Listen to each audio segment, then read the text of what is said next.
Hello friends, ইতিহাস আলোচনায় সবাইকে স্বাগত। তো দেখো, 2017 এবং 2022 প্রাইমারি টেট প্রশ্নভুল মামলায় কালকে কলকাতা হাইকোর্টে সিঙ্গেল বেঞ্চে জাস্টিস বিশ্বজিৎ বাসুর এজলাসে বিশেষজ্ঞ কমিটি তাদের রিপোর্ট জমা দিয়েছে।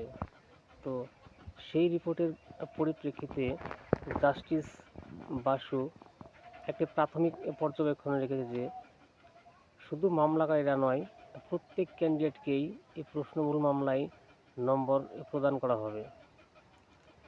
এর আগেও আমরা দেখেছি যে পশ্চিমবঙ্গে 2011 পর থেকে যে সমস্ত টেট সংগঠিত হয়েছে, প্রত্যেকটি টেটেই কিছু না কিছু কোশ্চেন ভুল ছিল এবং সেই কোশ্চেন ভুল থেকে অনেকেই চাকরি পেয়ে গেছে।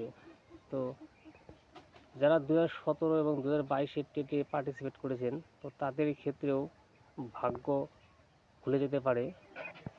তাই 2017-2022 টেটে ওএমআর মূল্যায়নে প্রশ্নভুল মামলায় অনেকেই 23-24 করে নম্বর পেতে চলেছ।